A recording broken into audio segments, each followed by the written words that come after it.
Hermanos, que el Señor les bendiga. Amén. Como sabemos, estamos tocando el tema de la salvación. Yo le puse como tema y espero poderles dar una enseñanza clara y que el estudio que yo traigo no sea erróneo, o sea, equivocado, ¿verdad?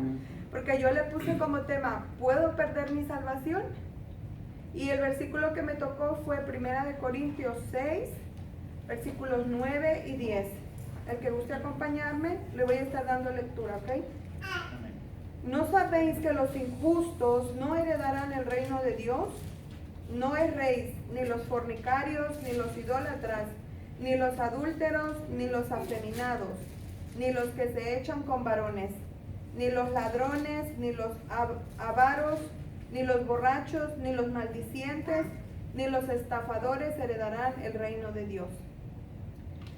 Ok, la introducción es, el apóstol Pablo le escribe a la iglesia de los Corintios. Hermano, ¿usted por qué cree que el apóstol le habla a ellos tan específicamente de estos pecados en su carta? Retomemos un poco la historia. Corinto era una ciudad la cual estaba llena de lujos, prosperidad, pero también estaba llena de libertinaje y corrupción. La adoración a dioses paganos era muy notoria, ya que en el templo de Afrodita contaban con 1000 prostitutas, las cuales ofrecían el acto sexual como adoración a su diosa. Era un pueblo totalmente corrompido.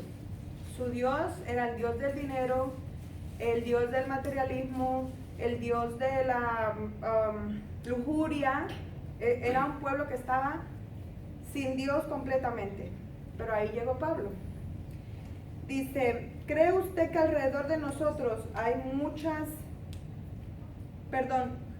toda esta escasez moral y lujo desvergonzado llevó a Corinto a ser nombrada la ciudad más inmoral y materialista de sus tiempos? Por eso era muy destacada la ciudad. Era una ciudad en la cual llegaban, como decimos nosotros, costa. Llegaban barcos, llegaban ahí las embarcaciones, tenían mucho mercadeo, venían muchos extranjeros, entonces cada quien traía de poquito en poquito y por eso se corrompió totalmente. Dice, ¿cree usted que alrededor de nosotros hay muchas ciudades Corinto? Yo creo que sí, porque cada día se ve más depravación moral e idolatría. Comenzaré dando la definición de injusto, que en griego es ádicos.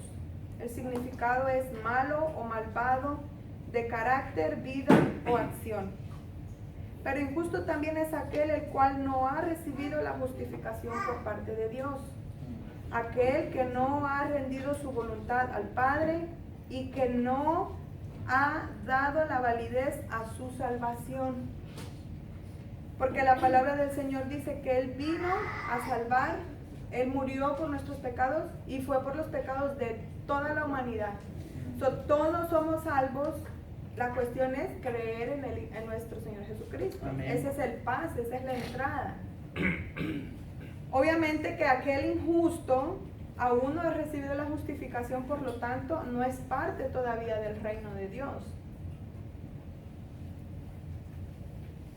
También el apóstol Pablo les dice, no erréis, como diciéndoles, no se equivoquen o no se confundan.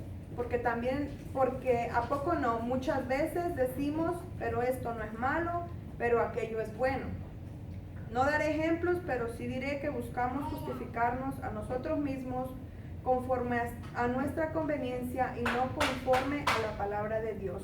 Eso lo podemos encontrar en Isaías 5:20.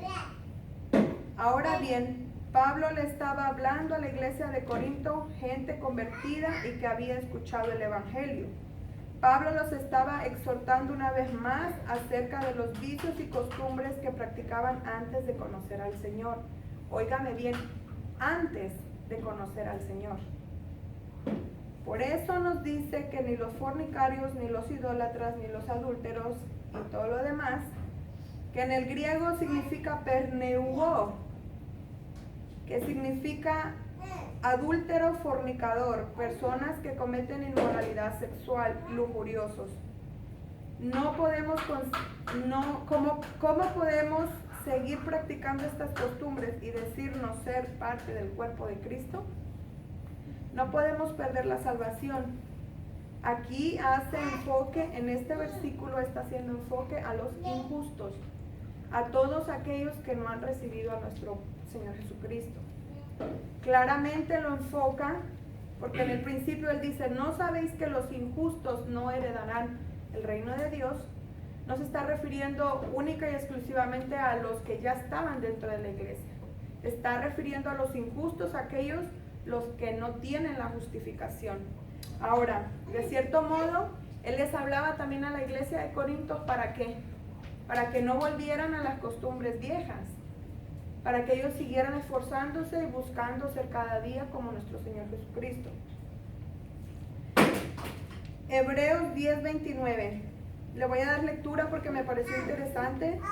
Dice, ¿cuánto mayor castigo pensáis que merecerá el que pisoteare al Hijo de Dios y tuviera por inmunda la sangre del pacto en la cual fue santificado e hiciere afrenta al Espíritu de gracia? Hermanos, esto es fuerte. Todo aquel que está fuera y que se dice ser ateo, como el adúltero, el idólatra, el fornicario, el afeminado, que es el homosexual, los que se echan con varones que son prostitutas y prostitutos también, ladrones, ávaros, borrachos, maldicientes y todo lo demás que le podamos añadir, están pisoteando la sangre del Cordero. Todos aquellos están haciéndole afrenta al Espíritu de gracia. Porque ya cuando recibimos al Señor, estamos entrando en la gracia del Señor. Ya no vivimos por la misericordia del Señor, que es diferente. Querido hermano, usted que aún no ha recibido al Señor, que el enemigo le ha hecho creer que es por sus pecados, el Señor no le ama, me gustaría decirle en esta hora que con todo y que usted haya pecado, usted tiene entrada al Padre por medio de Jesucristo. Cristo murió en la cruz para el perdón de sus pecados, murió para darle salvación.